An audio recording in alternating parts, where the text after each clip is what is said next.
അങ്ങനെ ഈ ശുശ്രൂഷ നടന്നുകൊണ്ടിരിക്കുമ്പോൾ ഒരു സഹോദരി, ഒരു പെൺകുട്ടി ഫോണിൽ വിളിച്ചിട്ട് എൻ്റെ അടുത്ത് പറഞ്ഞു, അച്ഛാ എന്നെ വീട്ടിൽ വന്ന് ഒന്ന് കുമ്പസാരിപ്പിക്കാമോ എന്ന് ചോദിച്ചു. ഞാൻ പറഞ്ഞു, മോളെ അച്ഛന് പള്ളിയിൽ നിന്ന് ഇറങ്ങാൻ നേരമില്ല, പിന്നെ എനിക്ക് വണ്ടിയില്ല, എനിക്ക് ഇവിടുത്തെ വഴി അറിയാൻ പാടില്ല, എനിക്ക് ഡ്രൈവറൊന്നുമില്ല, ഞാൻ എങ്ങനെ വരും?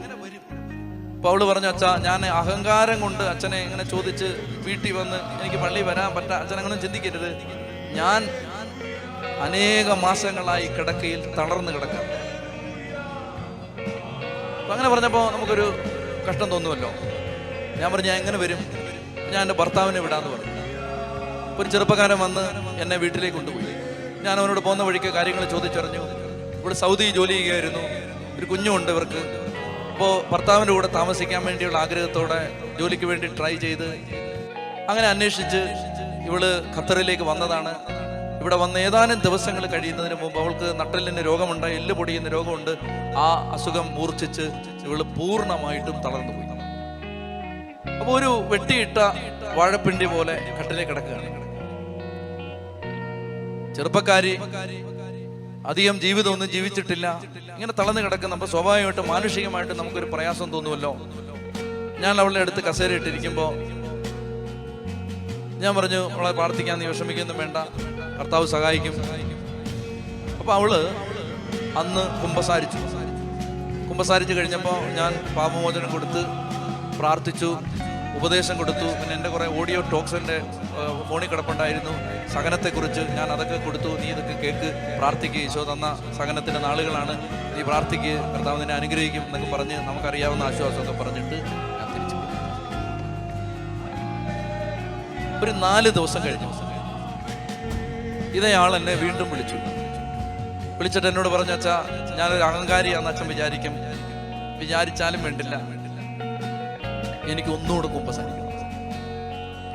ഞാൻ പറഞ്ഞു, മോളെ 4 ദിവസം മുമ്പുള്ളതിൻ്റെ ഇരട്ടി തിരക്കാണ്, എനിക്ക് വരാൻ പറ്റുമെന്ന് എനിക്ക് തോന്നുന്നില്ല, ഞാൻ നോക്കട്ടെ. എന്നോട് പറഞ്ഞു, അച്ഛൻ എന്നെ ഒഴിവാക്കല്ലേ. എനിക്ക് ഫോണിൽ കൂടെ ഒരു സുവിശേഷകൻ കൗൺസിലിംഗ് തന്നു. ആ കൗൺസിലിങ്ങിൽ എൻ്റെ ജീവിതത്തിൽ ഞാൻ സീരിയസ് ആയിട്ട് എടുക്കാതിരുന്ന, ഒരുപക്ഷെ മറച്ചു പിടിച്ചിരുന്ന കുറേയധികം പാപമേഖലകൾ പരിശുദ്ധാത്മാവ് എനിക്ക് വെളിപ്പെടുത്തി തന്നു. അച്ഛാ എനിക്ക് ഒരു സമാധാനമില്ല. ഞാൻ ഇന്നലെ രാത്രി ഇരുന്ന് മുഴുവൻ എഴുതി എൻ്റെ കയ്യിൽ ഞാൻ വെച്ചിരിക്കുകയാണ്. ഈ കിടന്ന കിടപ്പിലാണ് ഞാൻ അതിൽ എഴുതി വെച്ചിരിക്കുന്നത്. എനിക്ക് ഒരു സമാധാനമില്ല. എൻ്റെ അച്ഛാ ഒന്ന് വരണേ എന്ന് പറഞ്ഞിട്ട് ഈ കൊച്ചു കരഞ്ഞു. അപ്പം ഞാൻ പറഞ്ഞു, ഞാൻ എങ്ങനെ വരും? ഭർത്താവ് വരുമോ? അപ്പോൾ പറഞ്ഞു, അച്ഛാ ഞാൻ വിളിക്കട്ടെ എന്ന് പറഞ്ഞിട്ട് അവൾ ഫോൺ വെച്ചു. കുറച്ചു നേരം കഴിഞ്ഞ് വിളിച്ചിട്ട് പറഞ്ഞു, ഹസ്ബൻഡ് ഫ്രീ അല്ല, ഹസ്ബൻഡിൻ്റെ 2 കൂട്ടുകാർ വരുമെന്ന് പറഞ്ഞു. അപ്പോൾ അയാളുടെ 2 കൂട്ടുകാർ വന്നിട്ട് എന്നെ, ഞാൻ പള്ളിയിൽ നിന്ന് റെഡിയായി അവളുടെ വീട്ടിലേക്ക് പോയി. അപ്പോൾ ഇവർ വന്നിട്ട് എന്നോട് പറഞ്ഞു, അച്ഛൻ ചേച്ചി പറഞ്ഞു കുറച്ച് സമയം വേണമെന്ന് പറഞ്ഞു, അതുകൊണ്ട് ഞങ്ങൾ പോയിട്ട് വരാം, അച്ഛൻ കുമ്പസാരം എല്ലാം കഴിയുമ്പോൾ ഞങ്ങളുടെ നമ്പറിലേക്ക് ഒരു മിസ്ഡ് കോൾ തന്നാൽ മതി, അപ്പോൾ ഞങ്ങൾ വരാമെന്ന് പറഞ്ഞു. ഞങ്ങൾക്ക് ജോലി സ്ഥലത്ത് ഇത്തിരി തിരക്കുണ്ട്, ഇവിടെ നിൽക്കാൻ പറ്റത്തില്ല. അപ്പോൾ അടുക്കളയിൽ ഈ പെങ്കൊച്ചിനെ സഹായിക്കുന്ന ഒരു പെൺകുട്ടിയുണ്ട്. ഇവള് അപ്പോഴേക്കും കൊച്ചിനെ അങ്ങ് നാട്ടിലേക്ക് വിട്ടു. അപ്പോൾ അവള് പറഞ്ഞു, അച്ഛാ ധൃതി പിടിച്ച് പോവല്ലേ, എനിക്ക് ഒത്തിരി കാര്യങ്ങൾ പറയാനുണ്ട്. ഞാൻ കസേരയിട്ട് അവളുടെ അടുത്തിരുന്ന് അവൾ കിടന്നുകൊണ്ട് അവളുടെ പാപങ്ങൾ മുഴുവൻ ഏറ്റുപറയും. പ്രിയപ്പെട്ടവരെ, തലേ ദിവസത്തെ കുമ്പസാരം പോലല്ല, ഈ 4 ദിവസം മുമ്പുള്ള കുമ്പസാരം പോലല്ല, പിറ്റേ ദിവസം നടത്തുന്ന കുമ്പസാരം. ആ കുമ്പസാരത്തെ നമുക്ക് ഇപ്പൊ നിങ്ങൾക്ക് വൈദികർക്ക് അറിയാം, ഒരു വ്യക്തി വന്ന് കുമ്പസാരക്കൂട്ടിൽ മുട്ടുകുത്തി പാപം ഏറ്റു പറയുമ്പോൾ എന്തുമാത്രം അനുതാപത്തോടാണ് ഈ വ്യക്തി കുമ്പസാരിക്കുന്നതെന്ന് പ്രത്യേകിച്ച് നോട്ടീസ് ഒന്നും അടിച്ചു കൊടുത്തില്ലെങ്കിലും കുമ്പസാരം കേൾക്കുന്നവർക്ക് മനസ്സിലാവുമല്ലോ. കാരണം ഇവര് എന്തുമാത്രം ഇത് അനുദവിച്ചിട്ടാണോ ഇത് പറയുന്നത്. അപ്പൊ എനിക്കാണെങ്കിൽ ഈ പെൺകുട്ടിയുടെ അനുതാപത്തിന്റെ ആഴം എൻ്റെ ആത്മാവിൽ ഞാൻ അറിയുന്നുണ്ട്. ഇപ്പോൾ അനുദവിച്ച് കർത്താവിന്റെ മുമ്പിൽ ഹൃദയം പൊട്ടി കരഞ്ഞുകൊണ്ടാണ്. നല്ല കുട്ടിയാണ്. കഴിഞ്ഞ കാലങ്ങളിൽ സംഭവിച്ച കുറച്ച് അബദ്ധങ്ങളും കുറച്ച് കാര്യങ്ങളും പോരായ്മകളും പിന്നെ ഒരുപക്ഷെ നമ്മൾ സീരിയസ് ആയിട്ട് എടുക്കാത്ത കുറച്ച് കാര്യങ്ങളൊക്കെ കർത്താവ് കൃത്യമായിട്ട് അത് തെറ്റാണെന്ന് പറഞ്ഞു കൊടുത്ത കാര്യങ്ങളും ഒക്കെ അവള് അനുതാപത്തോടുകൂടി ദൈവസന്നിധിയിൽ ഏറ്റു പറയുമ്പോൾ ഈ മകള് ഒത്തിരി ചങ്ക് നുറുങ്ങിയാണ് ഇത് പറയുന്നത്. പ്രിയപ്പെട്ടവരെ, ഞാനൊരു കാര്യം പറയാം, എനിക്ക് അസാധാരണ സിദ്ധികളൊന്നും ഉണ്ടെന്ന് ഞാൻ അവകാശപ്പെടുന്നില്ല. പക്ഷെ എനിക്ക് ഒരു കാര്യം അറിയാൻ പറ്റും, അതായത് ദൈവം തമ്പുരാൻ ഇറങ്ങി വന്നിട്ടുണ്ടെങ്കിൽ എനിക്ക് പെട്ടെന്ന് അറിയാം, ഈശോ മെശിഹ ഉണ്ടെങ്കിൽ എനിക്കറിയാം. എന്ന് വെച്ചാല് പ്രാർത്ഥിക്കുമ്പോൾ പരിശുദ്ധാത്മാവ് ഉണ്ടെങ്കിൽ നമ്മൾ പ്രാർത്ഥിക്കുമ്പോൾ എപ്പോഴും ദൈവത്തിന്റെ സാന്നിധ്യം നമുക്ക് അനുഭവിക്കണമെന്നൊന്നുമില്ല, എപ്പോഴും കിട്ടുന്ന ആളുകളുണ്ടായിരിക്കും. ഞാൻ എൻ്റെ കാര്യം പറയുകയാണ്, ദൈവസാന്നിധ്യം നിറയുമ്പോൾ നമുക്ക് പെട്ടെന്ന് അത് അറിയാൻ പറ്റും. അപ്പൊ ഞാൻ അവളോട് പറഞ്ഞു, മെർലിൻ എന്നാണ് അവളുടെ പേര്, മെർലിൻ, ഈശോ ഇവിടെ ഉണ്ട് കേട്ടോ. നീ അനുദപിച്ച് പാപം ഏറ്റു പറയുമ്പോൾ കർത്താവ് ഇറങ്ങി വന്നിരിപ്പുണ്ട്. അപ്പൊ എൻ്റെ കണ്ണ് അങ്ങ് നിറഞ്ഞൊഴുകാൻ തുടങ്ങി. ദൈവസാന്നിധ്യ മുറിയിൽ ശക്തമായിട്ട് അങ്ങ് നിറഞ്ഞു. ഇവളെ ഏങ്ങലടിച്ച് കരഞ്ഞുകൊണ്ട് അവളുടെ ജീവിതത്തിന്റെ കുറവുകൾ ഏറ്റു പറഞ്ഞു. അവൾ പറഞ്ഞ, അച്ഛാ ഞാൻ അച്ഛനെ ഇത്രയും നിർബന്ധിച്ച് വിളിച്ചതിന്റെ കാരണം ഞാൻ ഈ പാപങ്ങൾ ഓരോന്നോരോന്നായി പേപ്പറിൽ എഴുതാൻ തുടങ്ങിയപ്പോൾ തന്നെ ആയിരക്കണക്കിന് ഉറുമ്പുകൾ എൻ്റെ മുതുകത്തൂടെ നട്ടലിലൂടെ എഴിഞ്ഞു പോകുന്ന പോലാണ് എനിക്ക് തോന്നുന്നത്. അതുകൊണ്ട് എനിക്ക് ഉറപ്പാണ് കർത്താവ് എന്നെ സഹായിക്കും. ഞാൻ അതുകൊണ്ടാണ് അച്ഛനെ ഇത്രയും നിർബന്ധിച്ച് വിളിച്ചത് എന്ന് പറഞ്ഞു. അങ്ങനെ ഈ മകൾ ഒത്തിരി കണ്ണുനീരോടെ അവളുടെ പാപങ്ങളെല്ലാം ഏറ്റുപറഞ്ഞ് എൻ്റെ ഹൃദയത്തിൽ ദൈവത്തിൻ്റെ ആത്മാവ് ശക്തമായിട്ട് പറയുകയാണ്, അവളോട് എഴുന്നേക്കാൻ പറയുക. അപ്പൊ നമ്മൾ സാധാരണ മനുഷ്യനാണ്, എൻ്റെ മാനുഷിക ബുദ്ധി പെട്ടെന്ന് പ്രവർത്തിച്ചു. ഇപ്പുറത്തെ സൈഡിൽ ഞാൻ ഇങ്ങനെ ചിന്തിച്ചു, ഇവിടെ ആരും ഇല്ല, ഇപ്പൊ ഇവിടെ അടുക്കളയിലെ കൊച്ചു മാത്രമേ ഉള്ളൂ. ഇവളെ എഴുന്നേൽപ്പിക്കണമെങ്കിൽ കൃത്യമായിട്ട് ഞാൻ സഹായിക്കാതെ എഴുന്നേൽപ്പിക്കാൻ പറ്റില്ല. ഒരു അന്യ രാജ്യത്ത് വന്ന് ഒരു അന്യ വീട്ടിൽ വന്നിട്ട് പ്രത്യേകിച്ച് എൻ്റെ കൂടെ ആരും ഇല്ല. ആ സമയത്ത് ഞാൻ അങ്ങനെ ഇവളെ എഴുന്നേൽപ്പിക്കും, ഇവളെ സപ്പോർട്ട് ചെയ്ത് എഴുന്നേൽപ്പിക്കാൻ എനിക്ക് പറ്റും. പക്ഷേ എഴുന്നേൽപ്പിക്കുമ്പോൾ അത് ഒരു അത്തിരി അവിവേകമാണല്ലോ, അത് വേണ്ട എന്നെൻ്റെ മാനുഷിക ബുദ്ധി എന്നോട് പറയും.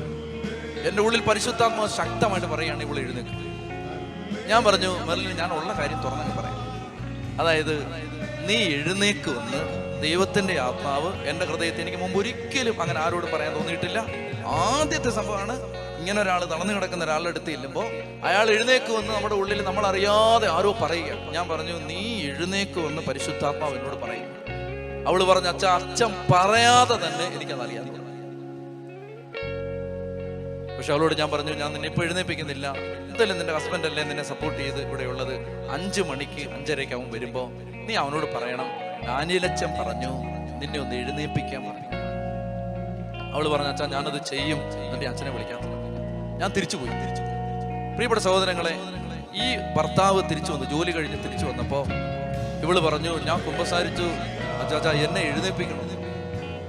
അപ്പൊ അവൻ പറഞ്ഞു, നിന്നെ എഴുന്നേൽപ്പിക്കണം, പൊട്ടത്തന്നെ പറയാൻ. അപ്പൊ അവള് പറഞ്ഞു, ഡാനിയേലച്ചൻ പറഞ്ഞു. അപ്പൊ അവൻ പറഞ്ഞു, ഡാനിയേലച്ചൻ അങ്ങനെ പലതും പറയും, നീ മര്യാദയ്ക്ക് അവിടെ കിടക്കാൻ പറഞ്ഞു. ഡാനിയേലച്ചൻ അറിയാൻ പാടില്ലല്ലോ നിന്റെ രോഗത്തിന്റെ ഗ്രാവിറ്റി. ഞാനല്ലേ നിന്നെ ആശുപത്രി കൊണ്ടുപോയിരിക്കുന്നത്, ഞാനല്ലേ ഡോക്ടേഴ്സിന്റെ സർട്ടിഫിക്കറ്റ് കണ്ടത്, ഞാനല്ലേ ഡോക്ടേഴ്സ് പറഞ്ഞത് കേട്ടത്. അച്ഛൻ കേട്ടില്ലല്ലോ. അച്ഛന് നിനക്ക് നിന്റെ രോഗം വളരെ സിമ്പിളായ രോഗമാണെന്ന് തോന്നിയിട്ടുണ്ടാവും, അതുകൊണ്ട് മര്യാദയ്ക്ക് അവിടെ കിടക്കാൻ പറഞ്ഞു. അവള് കിടന്ന് കരഞ്ഞിട്ട് നിർബന്ധം പിടിച്ച് എന്നെ എഴുന്നേൽപ്പിക്കാൻ പറഞ്ഞു. ആ സമയത്ത് അയാൾ പറഞ്ഞു, നിന്നെ ഞാനാണ് ചികിത്സിക്കുന്നതെങ്കിൽ മര്യാദയ്ക്ക് ഞാൻ പറയുന്നത് കേട്ടോ അവിടെ കിടന്നു പറഞ്ഞു. ഒന്നും ചെയ്യാൻ പറ്റാത്ത അവസ്ഥയായി പോയി കൊച്ചിന്. പ്രിയപ്പെട്ട സഹോദരങ്ങളെ, 8:30 മണിയായി എന്ന് പറഞ്ഞാൽ നമ്മുടെ നാട്ടിൽ ആ സമയത്ത് 10 മണി 10:30 മണിയായി. ഇവിടെ തലേ ദിവസം വിളിച്ച് ഫോണിലൂടെ കൗൺസിലിംഗ് കൊടുത്ത സഹോദരൻ ആ സമയത്ത് ഫോണിൽ വിളിക്കുകയാണ്. ഫോണിൽ വിളിച്ചിട്ട് ഇവള് ഫോൺ എടുക്കുമ്പോൾ പറയുകയാണ്, മെർലിൻ, ഞാനൊരു വലിയ യാത്ര കഴിഞ്ഞ് വന്ന് കിടക്കുകയാണ്. കിടക്കുമ്പോൾ എനിക്ക് ഉറങ്ങാൻ പറ്റുന്നില്ല. എന്നോട് കർത്താവ് പറയാണ്, നിന്നെ വിളിച്ചിട്ട് ചോദിക്കുക, നീ എന്താണ് എഴുന്നേക്കാത്തത്? എന്നോട് കർത്താവ് പറയുകയാണ്. അവള് കരഞ്ഞിട്ട് പറഞ്ഞു, എന്റെ ചേട്ടൻ സമ്മതിക്കത്തില്ല. ചേട്ടന് ഫോൺ കൊടുക്കാൻ പറഞ്ഞു. ചേട്ടനോട് അദ്ദേഹം പറഞ്ഞു, മോനെ, നിന്റെ ഭാര്യയെ ഈശോ സുഖപ്പെടുത്തി കഴിഞ്ഞു, നീ അതിന് തടസ്സം നിൽക്കരുത്, നീ അവളെ എഴുന്നേൽപ്പിക്കാൻ പറഞ്ഞു. അദ്ദേഹം കൂടെ പറഞ്ഞു കഴിഞ്ഞപ്പോൾ അവന് ഉറപ്പായി. പ്രിയപ്പെട്ട സഹോദരങ്ങളെ, അവൻ ഇവളെ പിടിച്ച് എഴുന്നേൽപ്പിച്ചു. കുഞ്ഞെഴുന്നേൽക്കുന്ന പോലെ ഇവിടെ എഴുന്നേറ്റ് വന്നു. എഴുന്നേറ്റിട്ട് ഈ മനുഷ്യൻ ഫോണിക്കോട് പറഞ്ഞു, നിങ്ങൾക്ക് ബോധ്യം വരാൻ വേണ്ടി കർത്താവ് പറയുന്നു, മെർലിനോട് പറഞ്ഞു നിന്റെ കെട്ടിയവനെ എടുക്കാൻ പറഞ്ഞു. പ്രിയപ്പെട്ട സഹോദരങ്ങളെ, തളർന്നു കിടന്ന ഈ പെങ്കൊച്ച് അനായാസമായി അവളുടെ കെട്ടിയവനെ എടുത്ത് ഉയർത്തി. 9:15 മണിക്ക് ഞാൻ എൻ്റെ മുറിയിൽ നീ ഒന്ന് അത്താഴമൊക്കെ കഴിഞ്ഞ് കിടന്നേക്കാന്ന് വിചാരിച്ചിട്ട് വിശ്രമിക്കാമെന്ന് വിചാരിച്ചിരിക്കുന്ന സമയത്ത് ഇവർ വന്നിട്ട് ബെല്ലടിക്കുകയാണ്. ഞാൻ മാത്രമേ ഉള്ളൂ.